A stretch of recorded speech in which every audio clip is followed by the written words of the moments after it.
Assalamualaikum warahmatullahi wabarakatuh. Perkenalkan, saya Fia Adila dengan NIM 2023-12005. Di sini saya akan mempresentasikan tentang pentingnya pendidikan karakter di era digital. Sebelum saya masuk ke materi, izinkan saya memberikan satu kutipan, yaitu pendidikan yang berkarakter adalah jalan untuk berpikir, jalan untuk bertindak, dan yang paling penting adalah jalan untuk berkomunikasi. Di sini saya akan memberitahu apa saja yang isi dari presentasi saya, yaitu pertama, pendidikan karakter di era digital, kedua, kekurangan dan kelebihan teknologi digital, ketiga, fungsi dari penanaman karakter di era digital, dan yang terakhir adalah nilai-nilai yang harus diterapkan pada karakter di era digital. Pendidikan karakter di era digital adalah proses pembelajaran atau pengetahuan mengenai kepribadian yang baik dan bermoral. Di era digital ini, teknologi akan terus berkembang dan berevolusi dengan cepat yang sejalan dengan kemudahan manusia dalam berinteraksi sosial dan bekerja. Di sini saya akan memberi survei tentang perilaku warganet di era digital. Perlu ada literasi digital agar masyarakat semakin mampu mengolah informasi dengan benar dan berperilaku sopan. Jangan sampai karena ketidakmampuannya tersebut membuat seluruh pengguna Indonesia dinilai tidak beradab. Survei yang dilakukan pada bulan April sampai Mei 2020 memperlihatkan skor DCI atau tingkat kesopanan netizen Indonesia turun dibandingkan tahun yang lalu. Semakin banyak masyarakat dari kelompok dewasa yang dinilai makin turun peradabannya. Hal ini mengingatkan pada survei KIC yang dirilis pada November 2020, di mana menunjukkan bahwa hampir 60% orang Indonesia terpapar hoax saat menggunakan internet. Ketidakmampuan dalam mengolah informasi dan rendahnya literasi digital menyebabkan mereka tidak bisa bertanggung jawab terhadap berita yang disebarnya. Nah, di sini ada kekurangan teknologi digital. Pertama, ada proses digitalisasi yang rumit. Digitalisasi merupakan tujuan utama dari penggunaan teknologi komunikasi digital. Namun, proses digitalisasi bisa menjadi rumit dan mungkin tidak akan pernah berakhir. Dalam proses ini terdapat kemungkinan adanya kesalahan yang dapat mengakibatkan teknologi tidak mampu mengirim atau menampilkan data yang mencerminkan keadaan yang sebenarnya. Kedua, ada sistem yang rumit. Yang dimaksud di sini ialah kompleksitas sistem teknologi digital. Seperti yang kita ketahui, teknologi digital jauh lebih kompleks daripada teknologi analog. Hal ini membuat teknologi komunikasi digital lebih rentan terhadap kesalahan atau serangan. Yang ketiga, ada penyebaran yang belum merata. Pengadopsian teknologi digital yang belum merata dapat memiliki dampak negatif secara umum, terlebih lagi jika hal ini dikombinasikan dengan kurangnya pemahaman orang-orang tentang cara dan etika penggunaan teknologi digital itu sendiri.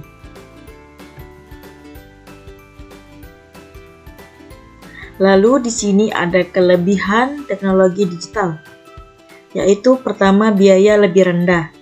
Salah satu keunggulan teknologi digital yang mungkin terlewatkan oleh banyak adalah masalah biaya. Beberapa orang mungkin beranggapan bahwa teknologi digital akan lebih mahal daripada teknologi analog yang digantikannya.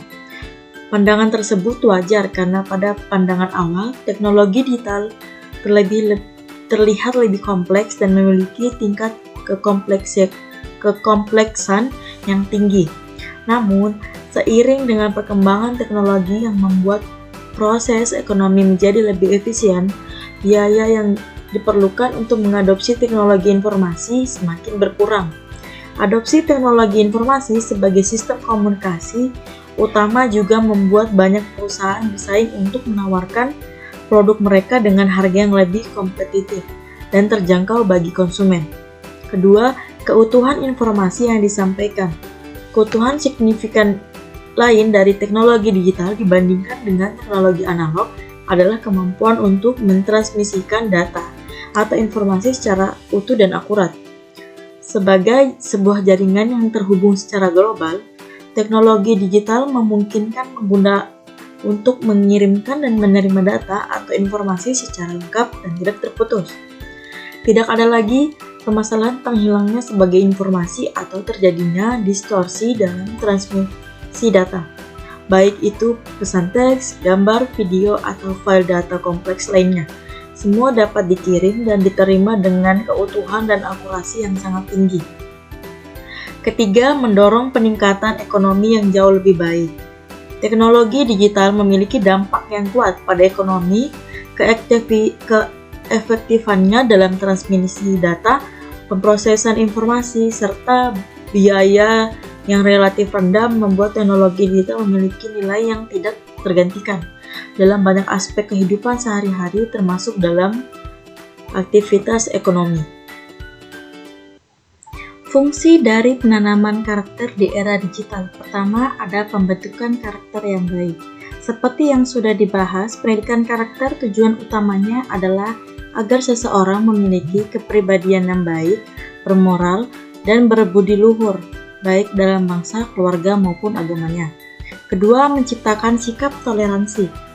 Di negeri Indonesia, pendidikan karakter sangat diperlukan agar seseorang dapat menghargai perbedaan-perbedaan yang ada, bahasa, ras, serta agama yang beragam, dari berbeda dari kita sendiri.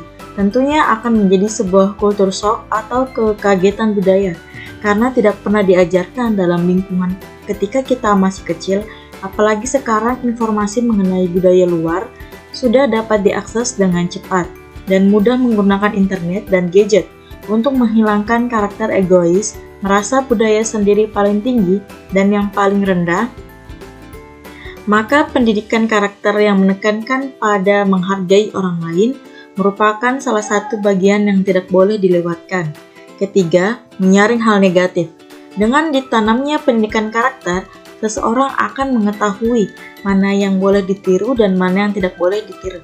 Sifat ini akan otomatis diterapkan apabila seseorang melakukannya secara konsisten dalam kesehariannya.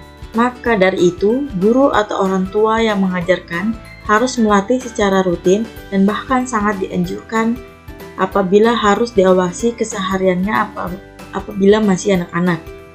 Pendidikan karakter bisa dilakukan di rumah maupun sekolah. Jika di sekolah, penanggung jawabnya adalah guru, dan jika di rumah, maka penanggung jawabnya adalah orang tua. Pendidikan karakter di sekolah bisa diwujudkan dalam bentuk mata pembelajaran yang mengajarkan pendidikan karakter.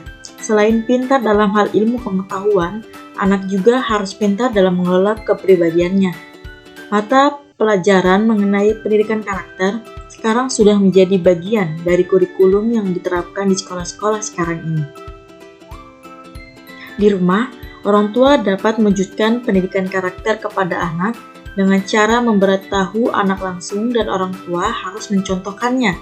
Ketika anak berhasil menerapkan karakter yang diajarkan, berilah apresiasi agar anak merasa bahwa perbuatannya memang baik dan anak akan melakukannya di masa yang akan datang. Sebisa mungkin untuk menghindari kekerasan atau hukuman yang berat jika anak melanggar, daripada memberitahu konsekuensi yang akan didapat apabila anak melanggar peraturan. Berikanlah pada manfaat apa saja apabila anak menaati peraturan atau berperilaku baik.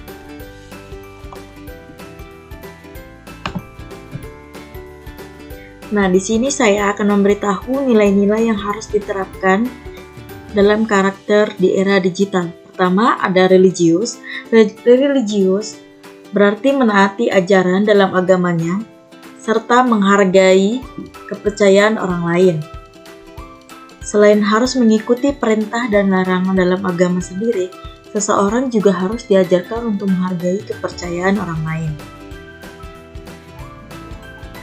Lalu kedua ada nasionalis.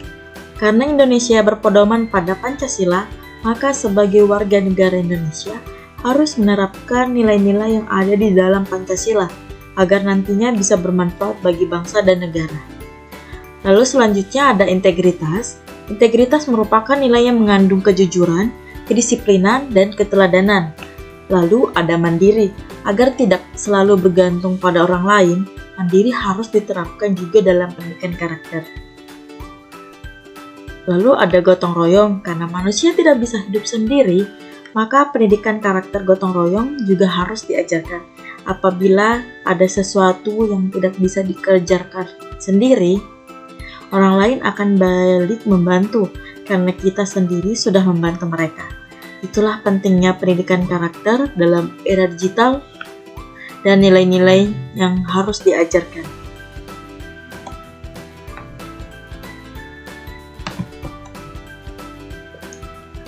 Sebelum saya mengakhiri, izinkan saya memberikan lagi satu kutipan, yaitu setiap langkah kecil yang kamu ambil saat ini akan membawamu lebih dekat dengan tujuanmu.